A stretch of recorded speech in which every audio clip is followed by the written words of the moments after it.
ശരിക്കും ഇന്നലെ കണ്ട ഏറ്റവും നല്ലൊരു വീഡിയോ ആണ് ഇത്. നീറ്റ് യുജിക്ക് ഒരു കോച്ചിങ്ങും ഇല്ലാത്ത ഒരു ഡെയിലി വേജ് ജോലിക്ക് പോണ അമ്മയുടെ മകൻ ക്രാക്ക് ചെയ്തിട്ട് വരുന്നുള്ള ഒരു വീഡിയോ. ശരിക്കും ഭയങ്കര ഹാർട്ട് ടച്ചിങ് മൊമെന്റ് ആണ് അവർക്ക് മാത്രമല്ല എല്ലാവർക്കും.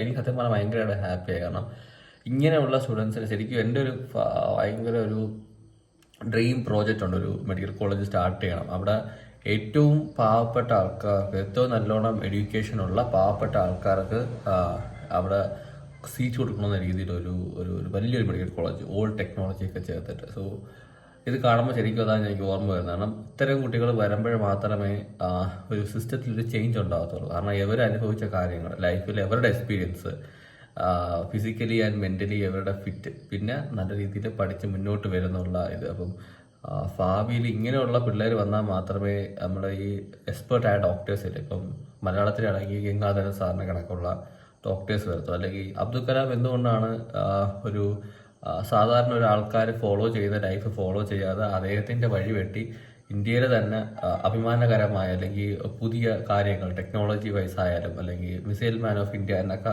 അറിയപ്പെടുന്ന രീതിയിൽ ഓരോ കാര്യങ്ങൾ ചെയ്തെന്ന് വെച്ചാൽ അയാളുടെ ലൈഫ് അയാളെ പഠിപ്പിച്ചാണ്. നമ്മൾ സിസ്റ്റം ഫോളോ ചെയ്യുന്ന ഒരു കാര്യം നമ്മൾ ഫോളോ ചെയ്യേണ്ട ആവശ്യമില്ല ലൈഫിൽ. അത് വലിയൊരു മെസ്സേജാണ് നമുക്ക് തരുന്നത്. അത് പ്രാവർത്തികമാക്കാൻ ഇത്തരത്തിലുള്ള ആൾക്കാർ, ഞാൻ 100% പറയുന്നു, നിങ്ങൾ നോട്ട് ചെയ്ത് വെച്ചോ. ഇങ്ങനെയുള്ള പിള്ളേർ നാളെ പഠിച്ചു വരുമ്പം അവർ ക്വസ്റ്റ്യൻ ചോദിക്കും, എന്തിനാ അങ്ങനെ ചെയ്ത ഇങ്ങനെ ചെയ്യുന്നത്, നമുക്കത് വേറെ രീതി ചെയ്തുകൂടെ.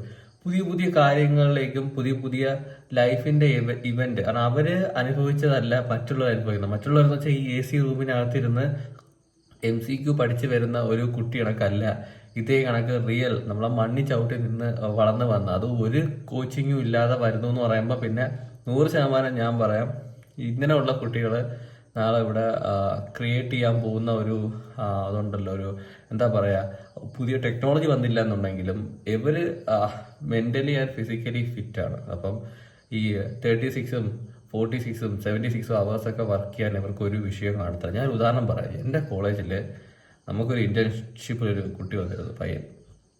ശരിക്കും പറഞ്ഞാൽ എനിക്ക് ഭയങ്കര സന്തോഷമായ സമയം വെച്ചാൽ ഇവൻ രാവിലെ 9 o'clock വന്ന് വൈകുന്നേരം 4 o'clock പോകുന്നവരെ ഈവൻ ഉച്ചയ്ക്കുള്ള ഫുഡ് സ്കിപ്പ് ചെയ്ത്, ഞാൻ ഒരു ദിവസം അറിഞ്ഞത് ഫുഡ് കഴിച്ച കുറച്ച് ലേറ്റ് ആയിട്ടാണെന്ന്. പക്ഷെ അവൻ പറഞ്ഞിട്ടായാലും കുഴപ്പമില്ല, ഫുഡൊന്നും വേണ്ട, ഞാൻ ജോലി ചെയ്തോളാം, ആ ഒരു രീതിയാണ്. അത് നമ്മുടെ ഡിപ്പാർട്ട്മെന്റ് മാത്രമല്ല, ഈവൻ മെഡിസിനിൽ പോയാൽ മെഡിസിൻ വാർഡിൽ കയറി കിടന്നുറങ്ങി ജോലി ചെയ്യുന്ന വ്യക്തി എന്നാണ് അവനെ പറഞ്ഞത്. ശരിക്കും ഇതൊക്കെയാണ് ശരിക്കും നമ്മുടെ ഭാവി എന്ന് പറയുന്നത്. ഇത്തരം ആൾക്കാർ